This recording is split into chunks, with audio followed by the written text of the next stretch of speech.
ठंडी बर्फ, रंग बिरंगे कपड़े और तेजी से चलते स्केट्स। देहरादून के हिमाद्री आइस रिंक में हाल ही में हुआ कुछ ऐसा जिसने पूरे देश का ध्यान खींच लिया। 20वीं नेशनल आइस स्केटिंग चैंपियनशिप 2025 का आयोजन पहली बार उत्तराखंड में हुआ और यकीन मानिए इस बार न सिर्फ शानदार मुकाबले हुए बल्कि कुछ कहानियां ऐसी बनी जो लंबे वक्त तक याद रहेंगे। इस चैंपियनशिप में 19 राज्यों से करीब 700 स्केटर्स शामिल हुए। बच्चों से लेकर प्रोफेशनल खिलाड़ियों तक सबने बर्फ पर अपना हुनर दिखाया, लेकिन इन सब में जिसने सबसे ज्यादा ध्यान खींचा वो थे देहरादून के रहने वाले ये तीन भाई बहन अमिताभ, यशस्वी और तनिष्का सिंह। तीनों ने अपने अपने कैटेगरी में मेडल जीते और वो भी एक ही चैंपियनशिप में। मतलब घर के 3 लोग और 3 मेडल। कमाल है ना।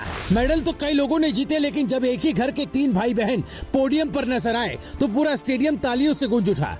छोटे भाई अमिताभ सिंह ने स्टारलेट बॉयज कैटेगरी में गोल्ड मेडल जीता। कहने को छोटे हैं लेकिन स्केटिंग में बड़े बड़ों को टक्कर दे रहे हैं। फिर आते हैं मिडिल वाले भाई यशस्वी सिंह, जिन्होंने जूनियर में सिल्वर झटक लिया। और बड़ी बहन तनिष्का सिंह ने भी पीछे नहीं हटते हुए सीनियर वुमेन कैटेगरी में ब्रॉन्ज मेडल अपने नाम कर लिया। अब सोचिए, एक ही घर में 3 स्केटर्स। ऐसा लगता है जैसे बर्फ इनके लिए सिर्फ ठंड नहीं, पैशन बन चुकी है। और हाँ, ये पहली बार नहीं जब इन तीनों ने धमाल किया हो। 18वीं नेशनल चैंपियनशिप जो गुरुग्राम में हुई थी, वहाँ भी इन्होंने कुल 9 मेडल झटके थे। मतलब स्केटिंग इनकी लाइफ का हिस्सा बन चुकी है। ये कहानी इसलिए और खास हो जाती है क्योंकि उत्तराखंड ने पहली बार इस नेशनल चैंपियनशिप की मेजबानी की और मेजबान राज्य के ही बच्चे छा जाएं, इससे बड़ी बात क्या हो सकती है। उत्तराखंड ने न सिर्फ चैंपियनशिप को होस्ट किया बल्कि अपने खिलाड़ियों से ये भी साबित करा दिया कि यहाँ टैलेंट की कोई कमी नहीं।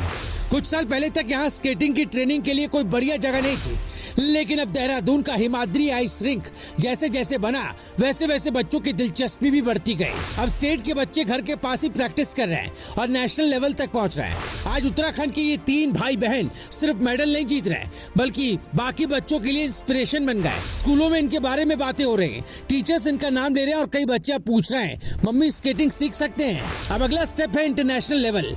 इन बच्चों का सपना है कि वो इंडिया के लिए विंटर ओलंपिक्स जैसे बड़े प्लेटफॉर्म पर उतरे और वहाँ मेडल लाए।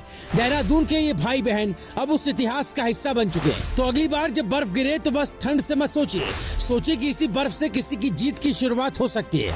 और याद रखिए, अमिताभ, यशस्वी और तनिष्का जैसे बच्चे सिर्फ मेडल नहीं जीतते, वो आने वाली जनरेशन को सपना देखना सिखाते हैं। अब सवाल ये भी है कि आइस स्केटिंग में भारत का फ्यूचर क्या है? क्या ये सिर्फ शो ऑफ वाली स्पोर्ट है या इसमें कुछ बनने की भी उम्मीद है? तो जवाब है बिल्कुल है। हालांकि अभी भारत इस खेल में इंटरनेशनल लेवल पर बहुत आगे नहीं है, लेकिन बदलाव शुरू हो चुका है। ओलंपिक जैसे प्लेटफॉर्म पर आइस स्केटिंग एक बड़ा इवेंट होता है।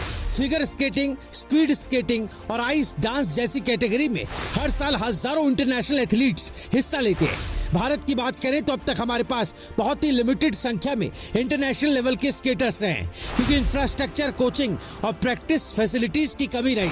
लेकिन अब जैसे जैसे देहरादून, गुरुग्राम और मुंबई जैसे शहरों में रिंक बन रहे हैं और जैसे सरकार और प्राइवेट सेक्टर इसमें दिलचस्पी दिखा रहे हैं, वैसे वैसे इंडिया के लिए ये एक उभरता हुआ स्पोर्ट्स बनता जा रहा है। आज के बच्चे अमिताभ, यशस्वी और तनिष्का जैसे रोल मॉडल्स को देखकर ये सोच रहे हैं कि अगर ये लोग कर सकते हैं तो हम क्यों नहीं। और शायद यही सबसे जरूरी चीज है, पहला कदम। हो सकता है आज हम इंटरनेशनल लेवल पर बहुत आगे ना हो, लेकिन अगर देश के हर कोने से ऐसे ही टैलेंट निकलते रहे तो एक दिन वो भी आएगा जब बर्फ पर लहराता मिलेगा तिरंगा और सुनाई देगा India on top. Bureau report, रायशुमारी।